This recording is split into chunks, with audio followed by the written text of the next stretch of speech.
Hello, I'm Chris Coleman Smith from Hoskins Architects, and I'm here to talk about Rock Villa. It's a project we've been working on for several years with the National Theatre of Scotland, and it's right next to this building if you've not seen it. So I put an intro slide in, not realizing I'd have an intro slide.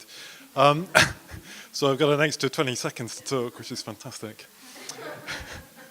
But as a practice, we're very fortunate to work in the cultural sector, art galleries and museums. We're based in two offices in Glasgow and Berlin, and so we've got a few projects on site at the minute. Aberdeen Art Gallery, Scottish National Gallery of Scotland, which is just going on to site next year. And we're working on the World Museum Vienna at the minute as well, which through our Berlin office, which is really exciting to be involved in.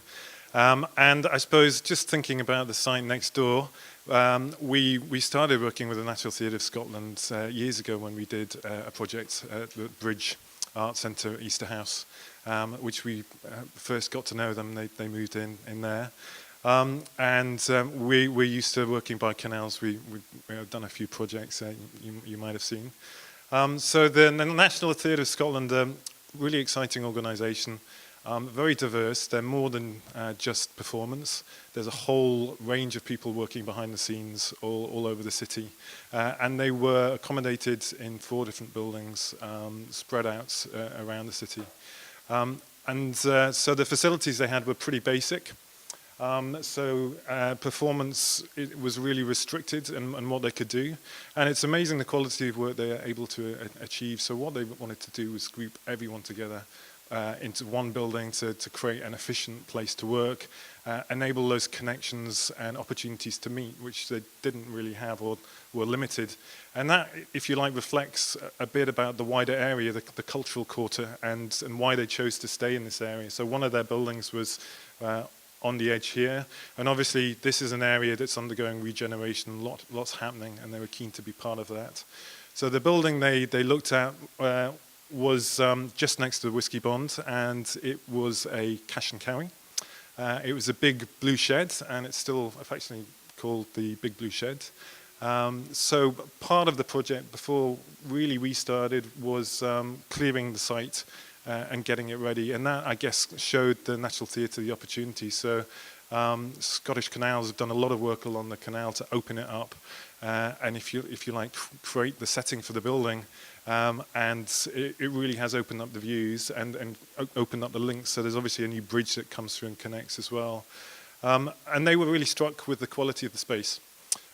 You go in there was nothing, a big empty space, and what an opportunity that is, to get everybody together, infinite variety of functions that you can do there. And so we were really keen to keep something of the character of this and build on it. And to look at the functions that they had in their organisation and bring them all together around this central core, this social space, if you like, which connected all the functions of rehearsal, technical areas, and office accommodation. So the people that maybe didn't see each other had that opportunity. And this was an early image that we looked at, how that might work, and the opportunities for those glimpsed views from one space to another, so that as someone booking tickets for a flight to Japan, they could see the rehearsal going on in one of the studios and the set being made in the technical storage areas. And so it kind of came together in a plan, which is this. So the green is the social space that glues it all together, if you like. The red is the rehearsal spaces, and the orange and yellow kind of serves it. That's the technical areas. So sets could be wheeled in and out of rehearsal spaces, and the entrance area would become a public space. Part of the function is also a community function, so opportunities for people to come into the building to perform and learn about theatre and the National Theatre. And the building really is it's a building for rehearsal and a building for testing ideas. They like to call it a cultural factory or an engine room. Where they can develop and test out ideas and then take them out to the wider community. And so we've just been finished a couple of weeks.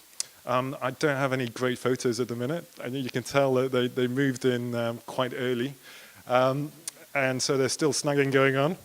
But this is the spaces that we're able to give them, which is brilliant. So there's 3 big rehearsal spaces, and I think that's really the big prize for them, that they can have their own building and do those rehearsals. And then above the rehearsal spaces and the technical areas are the office areas, which kind of oversee everything. And this is where the views happen, and you can get that interaction on a different level as you raise up into the space. And the idea was really to keep it as informal and sociable as possible, really reflecting the ethos of the National Theatre.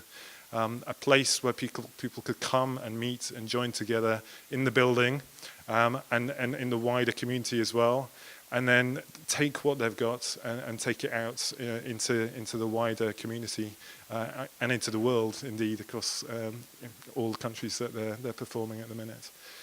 So externally, we kept it very simple, using the existing shed and the footprints, reusing the existing steelwork. We had to take off all the tin. There wasn't really a lot there, but replacing that and putting it all back together in an industrial facility, which, if you like, gave something of their character, not something that's precious, something that's very robust and durable. Something that you can see in, but also allows some degree of privacy and shading, but something that they can see out as well. So they're looking out into the wider world and can take their productions out of the building into wider society. Thank you.